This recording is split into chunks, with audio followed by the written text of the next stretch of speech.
Hey everybody, welcome to the Cardone Solutions Podcast. I am your host of the Cardone Solutions Podcast. My name is David Bradley, Senior Sales and Marketing Manager with Grant Cardone. What do we do on the Cardone Solutions Podcast? So we do a few things. Mostly we take Grant Cardone's content, typically emails he's sending out, blog posts he's writing, articles he's doing, maybe something he throws up on Twitter or the Instagram. We're going to dissect it. We're going to make sure we pull out all the value. We're going to put some actionable ideas on it, and we're going to give it back to you so you can plug it in and use it in your sales and your business and your life. Now today's episode is a very special one because I'm going to interview a good and old, not that he's old, but I've known him for a bit, old friend of mine. His name is Eric Brower, and he is the CEO of Global Dealer Solutions. He works in the automotive space. He helps auto dealers, especially in the F&I realm of things, or finance and insurance part.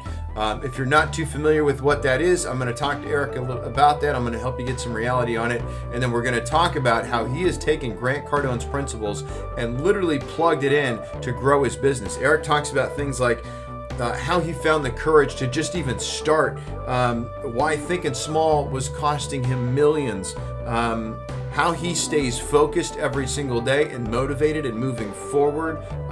We talked about the difference between the cost of something and the value and of the service that is provided. We also talked about employee versus entrepreneur mindset. So there's a lot of great data in here for you. If it helps you, if it gives you some inspiration and motivation, if it makes a ton of sense to you, please make sure that you actually share this out with somebody else that could benefit from it. Also make sure that you're subscribed so you don't miss a thing.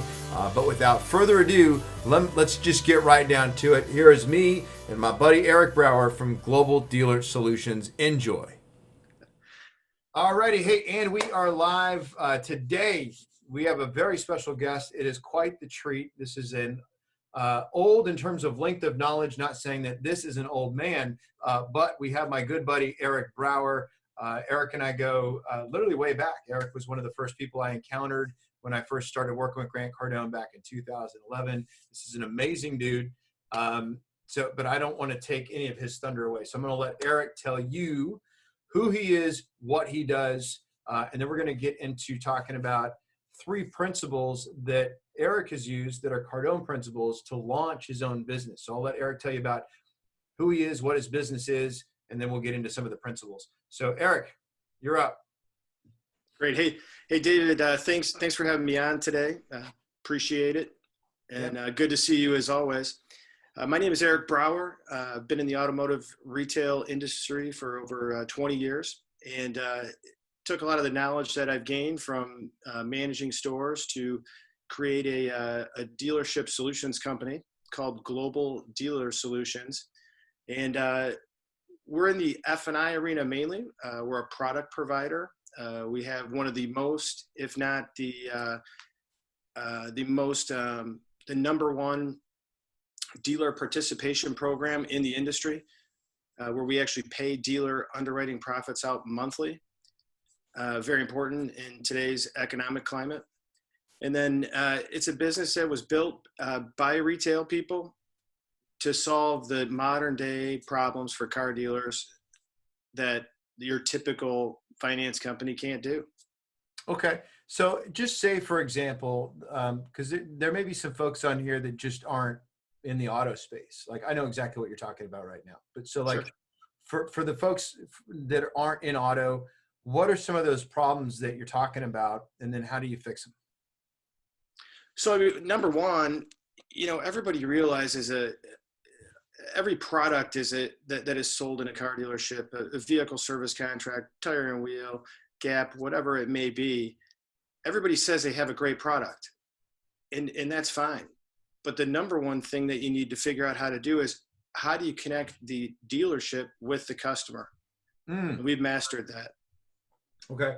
And because at the end of the day, the only relationship that matters is the relationship between the dealer and the customer.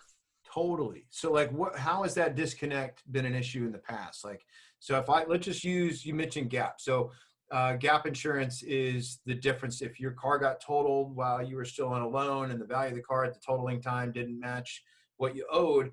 Gap insurance actually covers that. So where has there been that disconnect within that? Like, just so everybody knows, like, how valuable your service is. So number one, let's say that happens. Nobody ever wants to get in a car accident, and obviously it's not planned. And when you face that as a customer, typically you'll call the dealership up and say, "Hey, I totaled my car," and they're going to be like, "Okay, did you have gap insurance?" "I don't know." "Okay, let me pull your paperwork. I'm going to call you back." Meanwhile, the customer is out of a car waiting for a call back, or they have to go digging through their own paperwork. And then ultimately, at the end of the day, in most cases, the customer is the one that has to make the phone calls to file the gap insurance claim. Right. What if you had an app that could do that for you?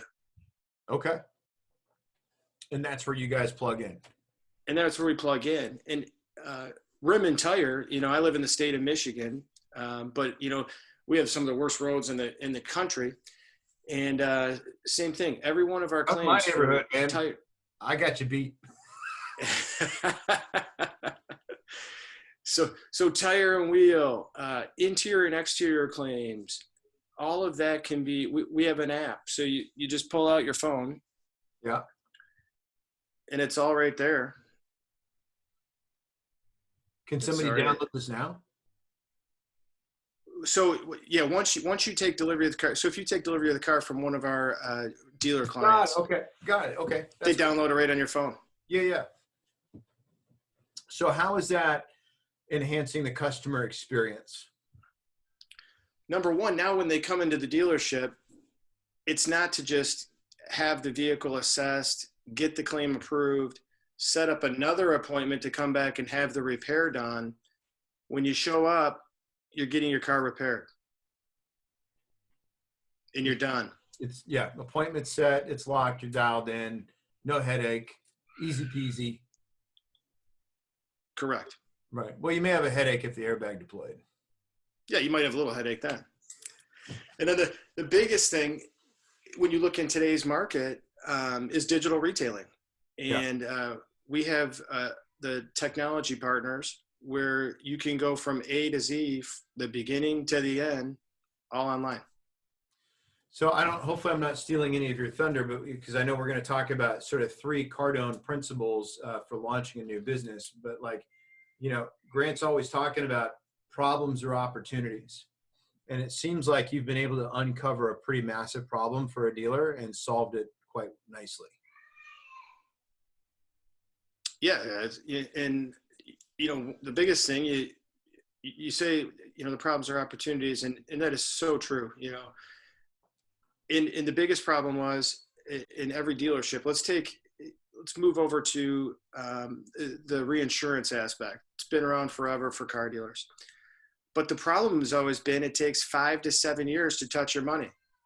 But if you need your money right now, they'll say, okay, we'll loan it back to you, your own money, meaning the underwriting profits. Yeah. And the solution that we came up with in sort of a massive action way, because this came out so fast, is that we'll actually pay your underwriting profits monthly so you don't have to wait for your money until 5 to 7 years from now. Wow. Which one's better for the dealer? Do you want to wait 5 to 7 years to get your cash that you've earned, or do you want it now? Right. And what can you do with it now versus having it just sitting in a kitty? That's advertising. That's paying for sales training with Grant Cardone. That's like, I know a guy. Yeah. That's really cool because they shouldn't have to wait that long. Totally correct. So what was the hardest part about launching this thing? Global Dealer Solutions. What was the hardest part about getting it started? Number one is just having the courage, and you need to find that thing that just says, okay, we need to do this. Take an idea, go into an arena where it's been the same people forever with the same solutions, and say, listen, I'm different. This may sound a little bit crazy or too good to be true. When you tell a dealer you're going to give them their underwriting profits monthly, they're like, really, how's that work? Yeah. And it actually does work. So then you have to take massive action. And by that, it's every day you're just adding wood to the fire. Mm-hmm. And by that, it's a numbers game. And you can't get hung up and think small, where you're just like, hey, I called David today. He's not interested. Or I went and visited David today. He wasn't there. And then you call it a successful day. What does massive action look like for you right now? So every day, I found this company. You might have heard of them. So I buy these. There you go. And this is how a typical day looks. This is a slow one, actually, because there's a couple white spaces. And we all know what that means. That's where you meet. I didn't do my job, right? But that's because I had the backside so filled up. There you go. So for me, this is key. It keeps me on point. Every day that I write in this, I usually accomplish everything that was set out to be done. I love that. So from a principal standpoint, what would have been some of Grant's like nuggets that he's dropped on you over the years that you found yourself like consistently implementing into the business? The biggest one is to quit thinking small. Okay. 100%. You know, you have in this industry, it's so competitive, but you can also get comfortable after you get a small clientele. So there's some out there that might have, you know, call it 20 dealers, and they're like, I'm good. I decided that's not good enough. So you multiplied it. Maybe it looks like 5,000 dealers, 10,000 dealers. Who knows? And there's like 20,000 in the United States, right? Isn't that correct about that? Yeah, somewhere right in there. Why not have them all, right? Right. One-stop shopping. That's what Grant wants. We want them all. So Canada too. So thinking small, like can't have it. You got to knock it out. What were some of the things that you did to like just eliminate the small think and push yourself into these higher levels of think? So every time you get hung up, it comes down to, you know, writing your goals down every day. That helps a ton. And when I get hung up, then I just go back and like, what am I doing? And I write it down, and then where am I at? And then when you're hung up, what's in the way? Is it a competitor? And why are they in the way? Because there has to be something that you can change to get ahead of them.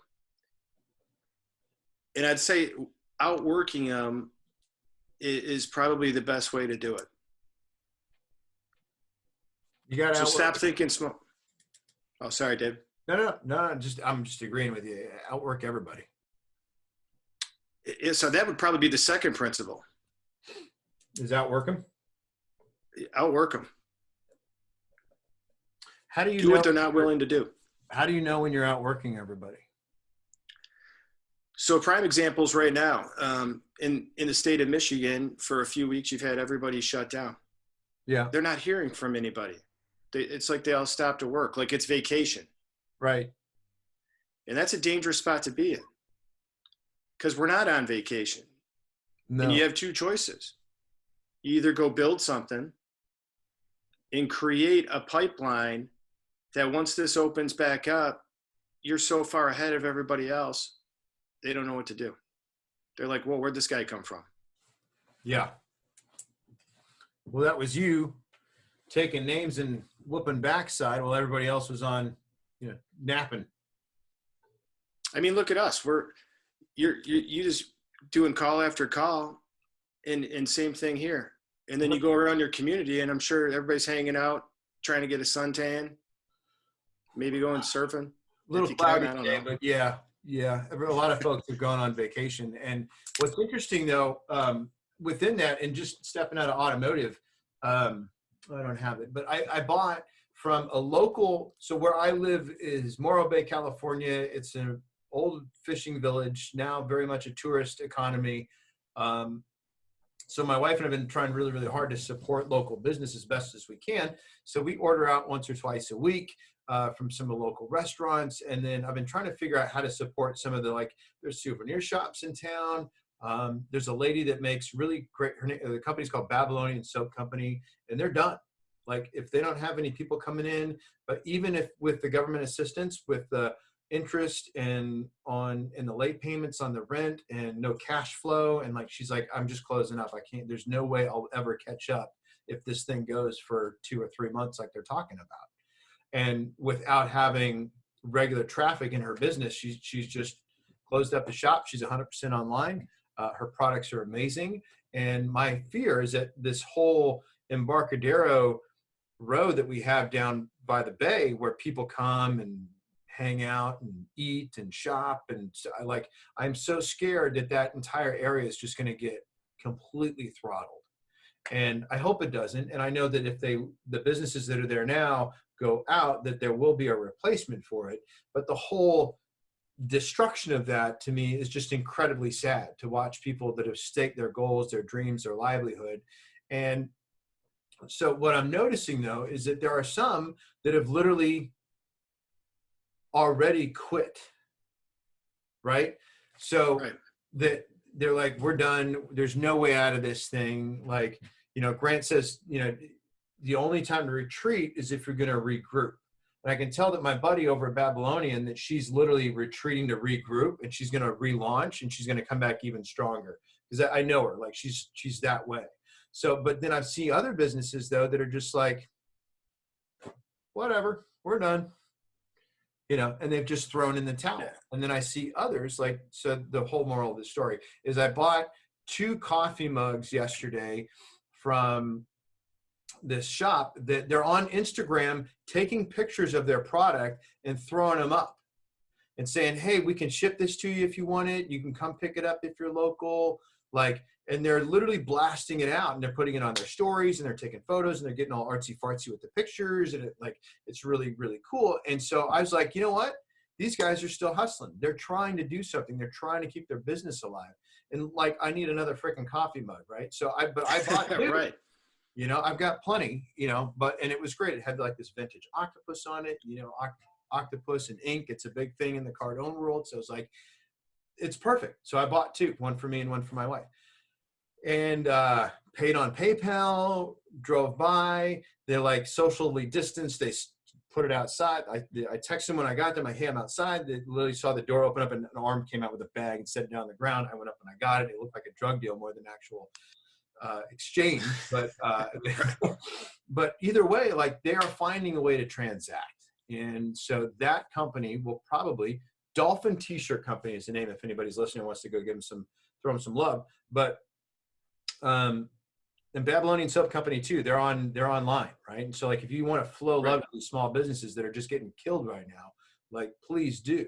And I think the folks like, guys like you and I that are like, this is a massive problem, but if problems are opportunities, the more massive the problem, the greater the opportunity. And so for those of us that want to hustle and pull way, way, way ahead of the pack, when this thing is all said and done, and it will be, Grant's been saying that the whole time, like, you are going to get through this. We are going to get through this. It's just, who are you going to be on the other side?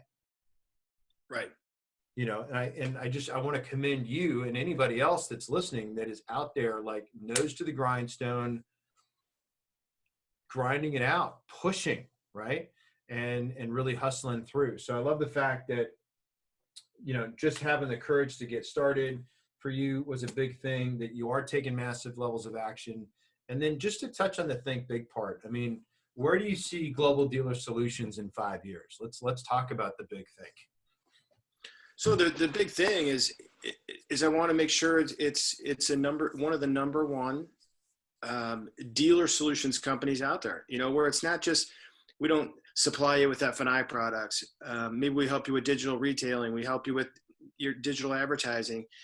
It's a one-stop company for everything that you need. So the most frustrating thing of the dealer is you don't want to deal with 15 vendors. Right. If you can deal with 1 or 2 to handle everything, that might be a good thing. Why is this important to you?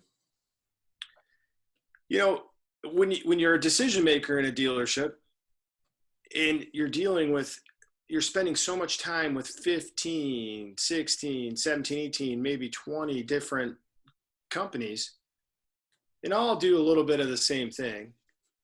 It's like, why not just have one solution for everything? Why not partner up with other companies that can help be that solution? Mm-hmm. You know, when people want sales training, I know where to send them. Right. Cardone you.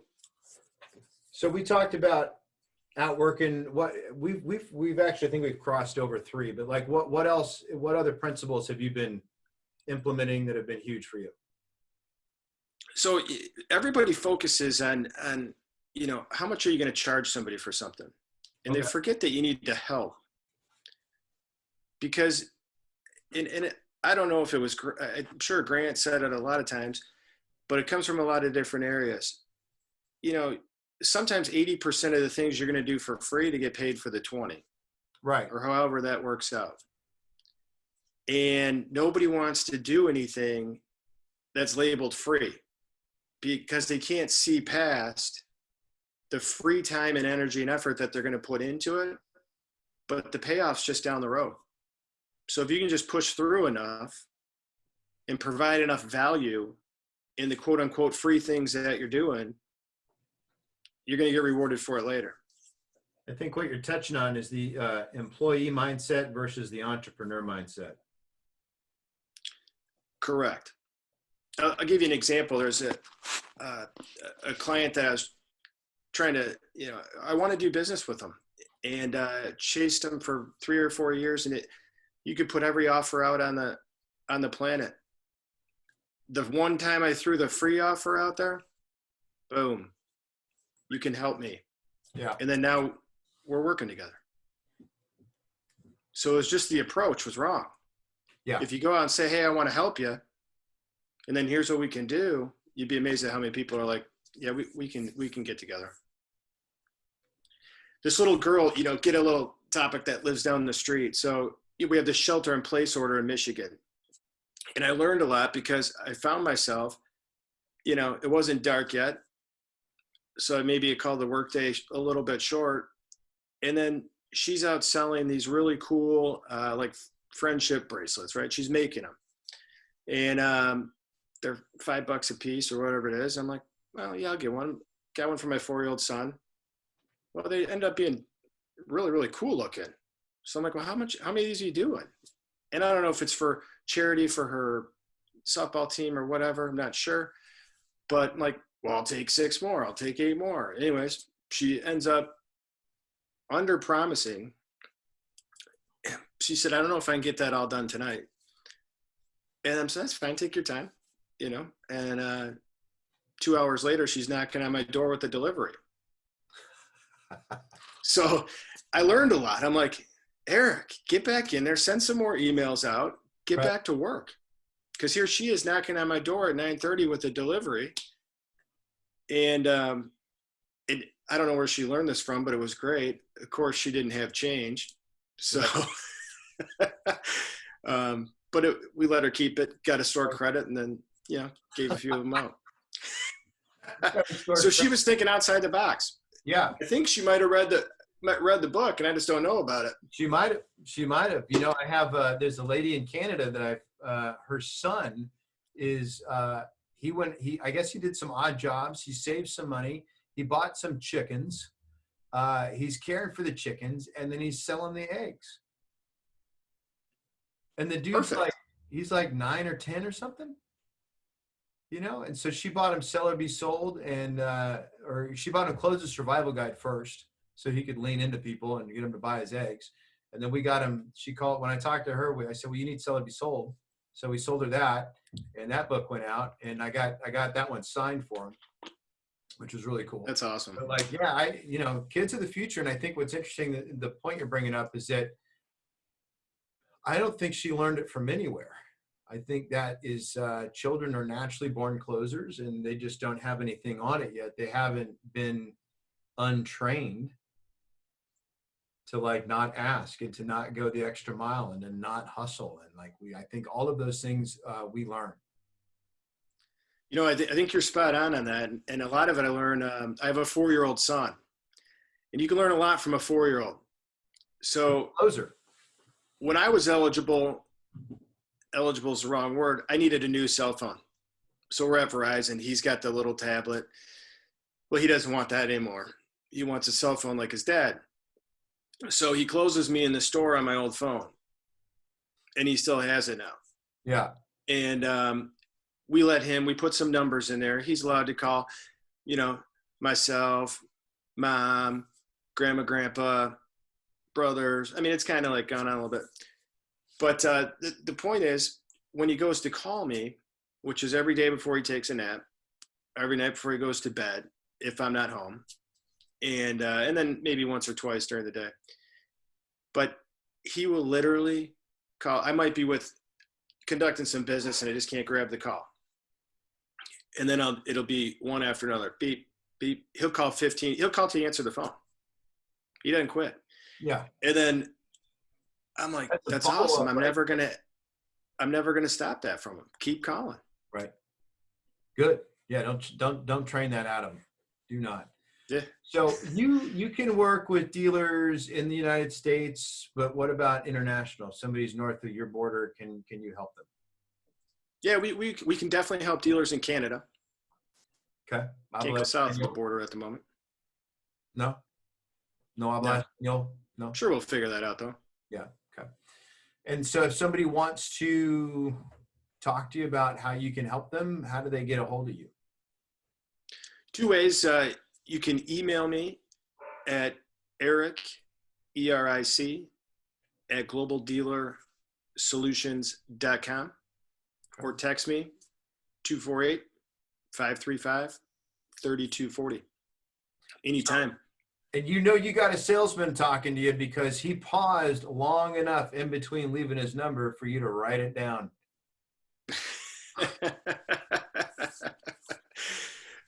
And then we have an amazing website being built right now, globaldealersolutions.com. Stay tuned on that one. There'll be a lot of great information up on there here soon. So when it's live, maybe we'll have you back on and you can do sort of a front door tour of all of your goods and services and how a dealer can put them into practice. That'd be great. Cool. So it'll be kind of boring on audio, but for those of you watching on the YouTube, it'll be quite exciting. So we've covered a lot, man. Like, I love the fact that you had the courage to that was the hardest part, was just starting, that you found that courage, that you've taken massive levels of action, that you're thinking big, you're outworking everybody. I love what you said about cost of goods versus the service that's provided. That's so important. And just ditching that employee mindset and start thinking like an entrepreneur. I mean, how many salespeople do you think would significantly enhance their production if they could just make that one shift? 100% of them. Yeah, every single one. Just think when, right now, just getting quotes for some lawn service around here. You might just be pausing to think about, all right, so when do I want to start the service? And they take that pause and they drop the price. I mean, I just went through that recently, hey, how much do you want to mow the lawn? And he's like, $45 a week. I'm like, weed whacking and the whole deal, right? He's like, oh, yeah. Well, I'm looking at the calendar to figure out when to start up, because in Michigan, here's how it works right now. Yesterday, it's 70 degrees and sunny. Today, it's 42, and we had some snow showers a little bit ago. So I know you California guy, you're dying on me right now, aren't you? Well, it's actually in the low 50s right now here. It's chilly. We got an Alaskan front coming down. But the point was, so then I end up getting it for 35, and I didn't even ask for a discount. I was just looking at the calendar to try to figure out, should we start in April or May? So yeah, you're like working it out in your head, and yeah. I love silence in a transaction, frankly. It doesn't freak me out at all. And my dad was listening to me. He was here visiting once, and he was listening to me close a deal. And he goes, how do you do that? I'm like, do what? He's like, you say something, you ask for the business, and I'm like, well, because the ball's in their court, they got to hit it back to me. Right. I'm not I'm not going to go get the damn ball. I agree. Like, silence is golden. Let them work it out. I would never want to interrupt somebody making sense of my proposal. And that's a great takeaway right there. Most of the time they're looking at it because, and especially we sell the same way from the same system. You get the proposal up front. We're not hiding anything from you. Right. So if it makes sense, the signatures are right there. Yeah. Lean on it. Lean on it. Lean on the pen. Lean on the pen. So yeah, all right. This has been awesome. I'm so glad that we were able to find the time to do this and just talk this out. Thank you for being here. One more time for the kids at home. How do people get a hold of you again? You can text 248-535-3240 and throw in a 10X after that, and then I'll know that it came from this. Oh, perfect. Love that. So and then email me just text me. There you go. Who reads email anymore? Nobody. No, email's dead. Email's dead. So this has been Eric Brower with Global Dealer Solutions. Thank you so much for being here. Thank you guys for listening. And in the words of Uncle G, be great, because nothing else pays. Okay, so hey, what'd you think of that? What did you get out of it, more importantly? What did you learn about going out on your own, doing this for you? What did you get from Eric and Grant and myself that you're going to be able to now start plugging into what you're doing? Okay, where do you what do you need to start? What have you not started with, and how can you use what you learned today to actually find the courage to go ahead and get started? Okay, where are you thinking small?